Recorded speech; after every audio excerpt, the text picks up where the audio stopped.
Unit 1, Lesson 4, Continuity.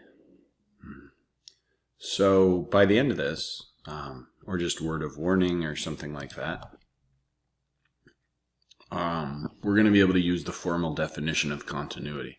If you have been doing algebraic limits already without learning about continuity, you've actually been using continuity. You know, when you substitute instead of actually doing a limit, that actually is using the definition of continuity. So, I don't know, the completionist in me wants to have continuity before we do algebraic limits in my class. Anyways, so there's a part 2. Once you have continuity, we get to our first theorem in AP Calculus AB, and that's the intermediate value theorem. That's not here because it's going to be in a subsequent lesson. So, I suppose before using the formal definition of continuity, you need to be able to decide when a function is or is not continuous at a point. So something I know from years and years of teaching this class, when I ask kids what continuous means, they always say the same thing, and it's not correct. Continuity does not mean that a function goes on forever. A function is continuous. Well, that's a weird shape. If that function, or at least let's say at a point, if that function has no breaks, no gaps, no holes, no jumps, I think the way I was told way back when was you could draw the graph without picking up your pencil. Continuous. Okay. So this is it has a second name now, but whatever. Pat Tillman Memorial Bridge being built between Arizona and Nevada. And hopefully you can see that this bridge is not continuous. And so new picture, is this bridge continuous now? This is just going to be my kind of analogy to get continuity in your head. And the answer is, of course, no. My kids always say yes, but they don't notice that the roadbed up here is actually what cars drive on. And so here, now, we have some continuity of that roadbed. And so I'm going to put those pictures back up, but a function is continuous at some point called c if and only if, where are you? The limit as x approaches c from the left of f is equal to f of c is equal to the limit as x approaches c from the right of f. You can write that down, but let's put it on a picture. So also sometimes you'll see, instead of doing left-hand limit and right-hand limit separately, we can just do that two-sided limit, which of course means the same thing. Okay, so in this picture, limit as x approaches c, let's call c just kind of that middle spot of the bridge. It's definitely clear that the left and right-hand limits of, I guess f is the roadbed, do exist, but there's no point in the middle. There's stuff missing in the middle, so this doesn't count as the bridge being continuous. And then here too, okay, the arch is there or whatever, but at this center point, C, we can tell that from the left and from the right, those things are going into the same spot, but they do not connect yet. And so what we mean here is limit as x approaches c from the left of f is going to some particular y value. Limit as x approaches c from the right of f is going to the exact same y value, and in between is that y value that matches the limits. We'll do that with some numbers here soon. So you probably noticed the formal definition of continuity is very similar to the formal definition of when a limit exists. How are they the same and how are they different? Well, so here's our formal definition of continuity. And if you ignore this middle bit, limit as x approaches c from the left of f, limit as x approaches c from the right of f, there's actually a third part here. It should be the left-hand limit exists, the right-hand limit exists, and they're equal to each other. I teach it as the left-hand limit equals the right-hand limit, and in my brain implied in that is if two things are equal to each other, they must exist. So those two limits exist or show up in the formal definition of continuity. The difference is we must have the y value as well. Okay, so there are a couple of different types of discontinuities that you should know the name of. One of them is called an infinite discontinuity. And in calculus, you're going to be doing a lot of removing of discontinuities, especially if you do a lot of formal derivatives. Okay, so let's sketch out 1 over x minus 3. Negative 1/3 is about there. All right, so there's 1 over x minus 3. And hopefully you can see at 3, this graph is discontinuous. The limit, and we'll do it in a second, limit as x approaches 3 from the left of 1 over x minus 3 does not equal 1 over 3 minus 3, because that would be that y value, and limit as x approaches 3 from the right of 1 over x minus 3. Actually, none of those are equal. We won't worry about doing it. Answering a question, doing a proof using that formal definition. But let's just talk about why this is. So this is called an infinite discontinuity because where this graph breaks at 3, well, we have an infinite discontinuity. This side goes down to negative infinity. This side goes up to positive infinity. So why can't we remove this discontinuity? Well, let's say we did. Let's change the color here. In order to make this graph continuous, we would have to do something like that, where, okay, so now what I have connects, but am I really talking about fundamentally the same graph? No, I changed so many points that we really can't consider that the same graph. So maybe you think, okay, I'm just going to cut off even less of it, right? Maybe from like 2.9 to 3.1. No, cut off that. But what you have to realize is in between 2.9 and 3.1, while that doesn't look terribly far away, there are infinitely many points that we've changed. And no matter how steep we make that connection, we're still changing infinitely many points, so we really can't make a graph like this continuous. So another pretty common function, I don't know, maybe just in AP Calculus because it's useful to show a bunch of stuff, is the absolute value of x over x. And let's see, if we put in 1, the absolute value of 1 is 1, divided by 1 is 1. The absolute value of 2 is 2, divided by 2 is 1. Oh, I see what's happening. And that's going to be true at 0.1, 0.01, 0.001, but we can't use 0 as an input. Can we use negatives? Absolute value of negative 1 is negative 1, divided by, absolute value of negative 1 is positive 1, divided by negative 1 is negative 1. Absolute value of negative 2 is 2, divided by negative 2 is negative 1. So we get a graph like this. And I guess a similar argument to the infinite discontinuity, we can't make this graph continuous by connecting some dots because we're changing infinitely many points. I think they're good names. An infinite discontinuity, at that discontinuity, the graph goes to either positive and or negative infinity. With a jump discontinuity, that graph just jumps from one y value to another. So the one you'll deal with a lot, especially when you're doing formal derivatives, is a removable discontinuity. Kind of the same as a hole or an open circle. Just like the infinite discontinuity is kind of the same as a vertical asymptote, but not 100%. So maybe we can factor this out to see. So y is equal to, we can factor out an x. Let's factor out a negative x. And so the x cubed becomes x squared. The 5x squared becomes negative 5x. And the negative 4x becomes plus 4. Still over x minus 1. And y is equal to negative x times x minus 1.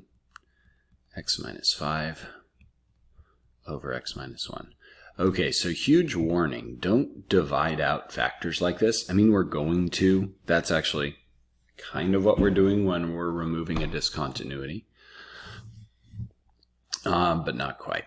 So anyways, the graph we're looking at is actually almost the same graph as y is equal to negative x times x minus 5. But that graph would not have a hole at x equals 1.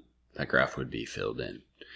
And so the reason we call this a removable discontinuity is, this open circle symbol is supposed to represent the fact that, well, there are all these points, a point here, a point here, a point, a point, a point, right? That's what we mean when we do kind of curves. And there's exactly 1 point missing at 1, 3. And so if we are adding 1 point or moving 1 point, that shouldn't feel like we're fundamentally changing the graph, so we call that a removable discontinuity. So, the common error, so much from your pre-calculus classes that you're just going to use your pre-calculus knowledge, and you should, and you can rely on it. But if you ever see continuity, if you ever see continuous, something like that in a calculus class, save that, because we're not caring about a calculus class. In a calculus AB class, we're trying to get ready for that AP test. You should be thinking of this formal definition of continuity. You should be trying to use that formal definition of continuity. Okay, so could we sketch and label a graph with an infinite discontinuity at x equals 2? Do you remember what that looks like? Here's mine, and I've called it h. So now we want to use that formal definition to get you on board with how to use it. Obviously, this graph is discontinuous at 2, and you can't just say, hey, this graph jumps from positive infinity to negative infinity or something. I really thought that was going to come up in slightly fewer jumps. All right, problem solved through the magic of time cuts. Okay, here we go. So one way to start, and I'm going to show a few ways, is just to kind of start with a statement. If h is continuous at 2, leading into, well, I'm going to tell you what would happen if h is continuous at 2, and obviously that breaks. And we just write out that formal definition. And here I used a two-sided limit. The limit as h approaches 2. The limit as x approaches 2 of h is not equal to h of 2. I can already see that that's going to happen. Why is that the case? Well, the easiest version is h of 2 is undefined. So if this thing is undefined, doesn't exist, however you want to say that, it obviously can't be equal to something else. In order for h to be continuous at 2, these two bits have to be equal, so h is not continuous at x equals 2. Now, another way to say this is we could have done, because there are lots of different ways to get things correct, which is nice. We could have also said the limit as x approaches 2 from the left of h does not exist due to unbounded growth. And we'd have to write a little bit more, but the idea is if this limit as x approaches 2 from the left of h does not exist, then it can't be equal to h of 2 and can't be equal to the limit as x approaches 2 from the right of h. Okay, what would a jump discontinuity look like? We're going to sketch a graph that has a jump discontinuity at -1. So here's mine. I've called it J. Don't make fun of my J. And then how are we going to break the definition of continuity at a point? Because very obviously J is not continuous at -1. So I'm going to work with the limit as x approaches -1 from the left of J. And don't worry, I'm just going to start off with everything equal, then I'll go back and cross things off in a moment if they aren't equal. Should be equal to J of -1, should be equal to the limit as x approaches -1 from the right of J. And so let's think, limit as x approaches -1 from the left, that's 3. J of -1, that's the y value of the filled in circle, that's -2. And limit as x approaches -1 from the right of J, that's -2. So what we don't want to do, the reason I didn't cross these off from the beginning is I would be telling a lie, because turns out -2 is equal to -2. We only need to break one thing. So I guess the idea is you evaluate everything, right? You start off with a formal definition of continuity at a point, evaluate everything, and you're like, oh, I say 3 is not equal to -2. And then you go back up top. Okay, I guess those aren't equal. Don't forget to answer. We're talking about continuity here. So J is not continuous at x equals -1.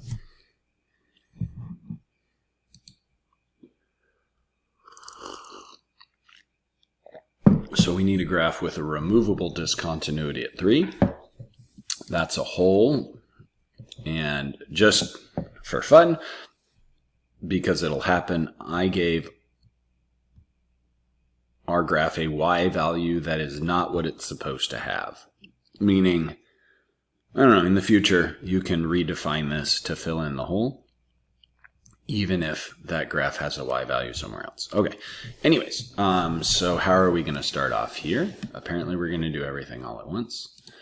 So because this is, I don't know, the left and right hand limits of r at 3 are equal, I use the two-sided limit. The limit as x approaches 3 of r, and that's 4.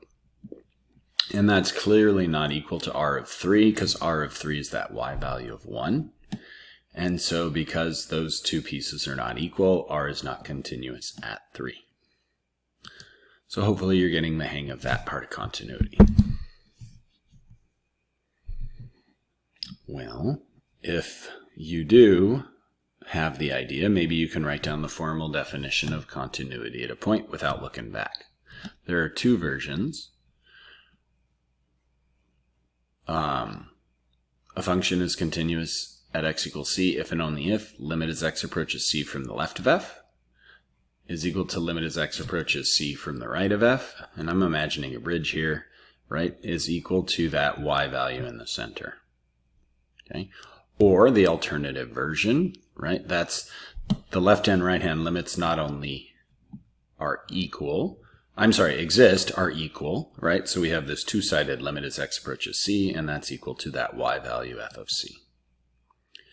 So this is a pretty easy limit, and many of you have already done an algebraic limit. But if you think about it, a limit is like, hey, we're supposed to be putting in some x values near 2, 1.9, 1.99, 1.999, 2.1, 2.01, 2.001.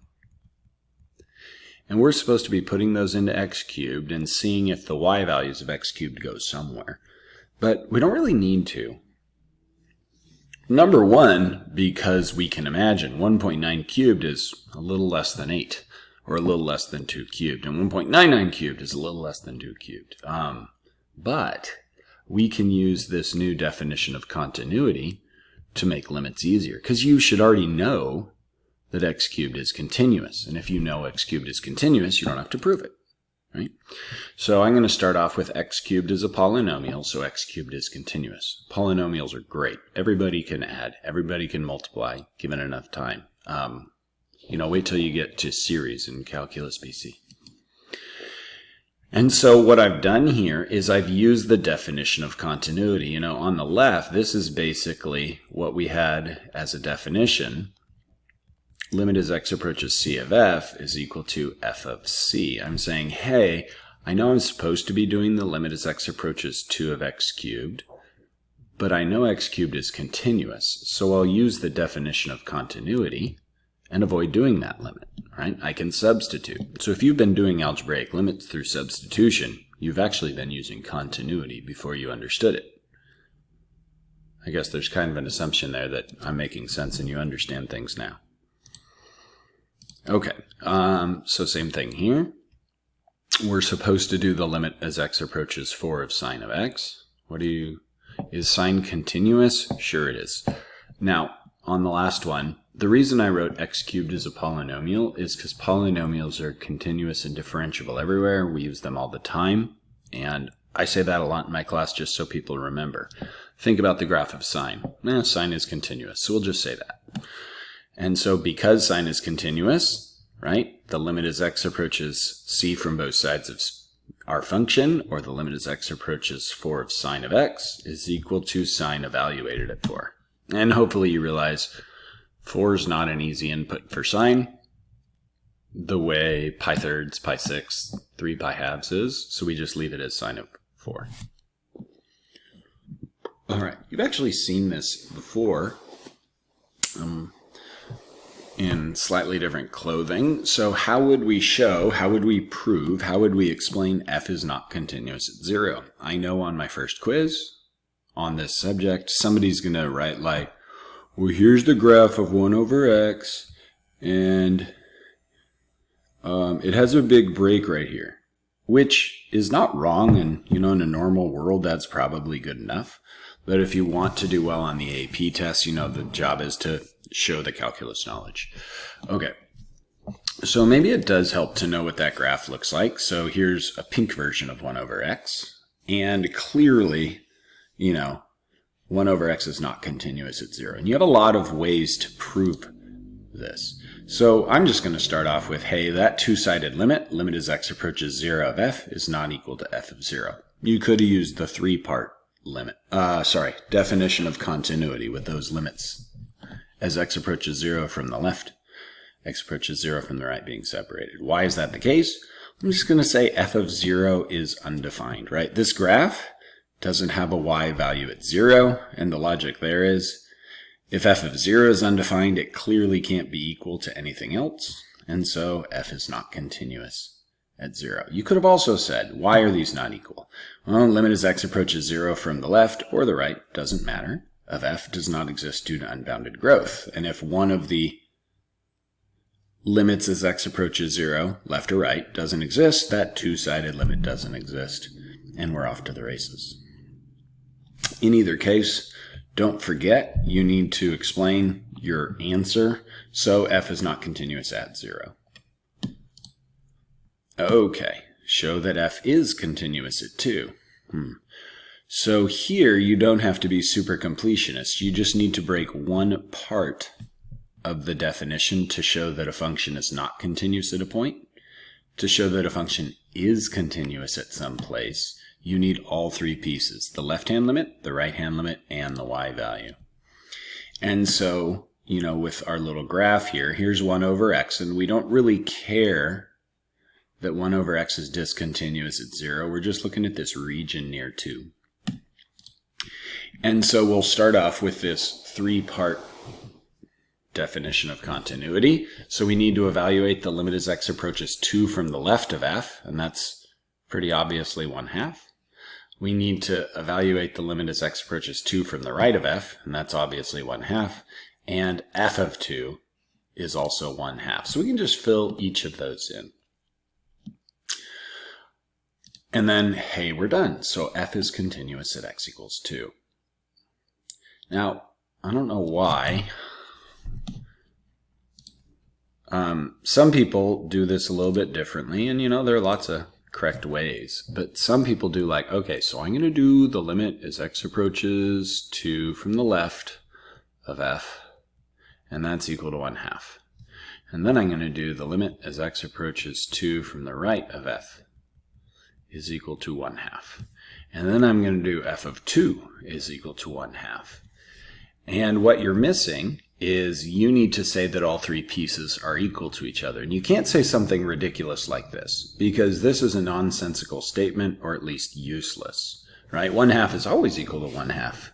So what you actually need to say is the limit as x approaches 2 from the left of f is equal to f of 2 is equal to the limit as x approaches 2 from the right of f, which is what I think you should start with, because it's just so much cleaner. If you start with the end in mind, you almost can't get lost, because I know a lot of people, just in its experience watching, they'll do all three of these, and in their head they think, ooh, those are equal, and they forget to write all that stuff down. So I think it's best to just start off with the definition, evaluate those in place vertically, and be done. It's cleaner, everything's there all at once. All right, A couple more things to look at is g continuous at 3. So g is a piecewise defined function. And what you should know is, a square root graph is going to be continuous wherever it exists. Likewise with a line like 5 minus x. So the only question here is, at the breaking point, is g continuous at 3? So we need to break apart the left and right hand limits as x approaches 3.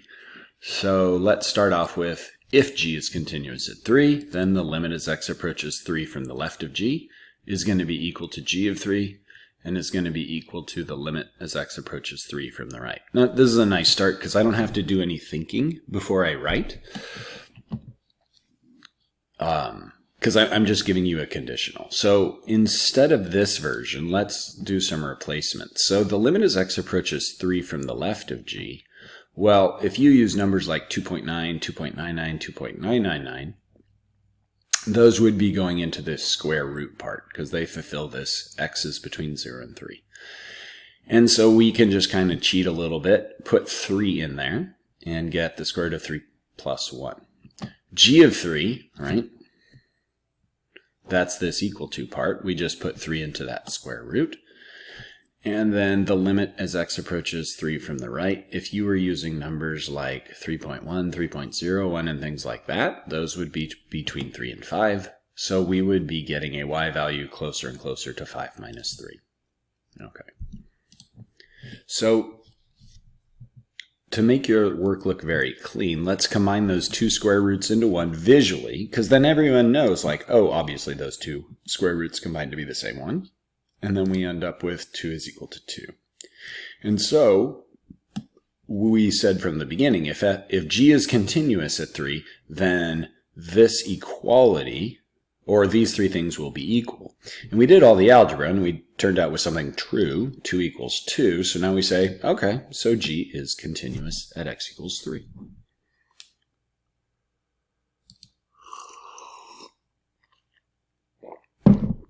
Now, for some reason, this is the hardest problem. And the reason it's the hardest problem, I think, is because everybody thinks if I get k equals some number, no matter how I do it, I'm correct. And I suppose that's true if it's multiple choice. But unless you use the formal definition of continuity, you're really not allowed to set things equal to each other. So again, I'll start off with that. Hey, if f is continuous at 1, and because, let's say the top part of f, the part of f we're using when x is not equal to 1, because I kind of know what those graphs look like, I'm going to be using a two-part definition of continuity, meaning I'm pretty sure the limit as x approaches 1 from the left and from the right of x squared minus 3x plus 2 over x squared minus 4x plus 3 are going to be equal. So I'm just going to save myself the writing. So f of 1, this says when x equals 1, f of x is equal to k. So I can just replace f of 1 with k. And again, this is just nice organization because I don't have to remember at the end to make a substitution. So I've factored x squared minus 3x plus 2 and x minus 1 and x minus 2 as the factors. And then the denominator ends up being the quantity of x minus 1 times the quantity of x minus 3. Now, I'm not a fan of dividing out factors like this, that create a hole, a removable discontinuity. The way I explain it, the way I think about it, is if I was using a number like 1.1, 1.1 divided by 1.1 is 1. So it's just a waste of my time. Likewise with 0.9 minus 1 over 0.9 minus 1. It's more like, because I'm doing a limit, I wouldn't be using x equals 1 anyway, so I might as well just do an easier limit. I'll do another limit without that pair of x minus 1s. And so now when I write the limit as x approaches 1 of x minus 2 over x minus 3, hey, cool. X minus 2 over x minus 3 is discontinuous at 3, but not at 1. So I can just substitute in my 1 and be done with it, right? So 1 minus 2 over 1 minus 3 is equal to k, and k is equal to 1/2. And I don't have to do any mental gymnastics here at the end because, you know, I started with my end in mind, starting out with that definition of continuity. You probably don't need another example. You're probably didn't make it this far anyway.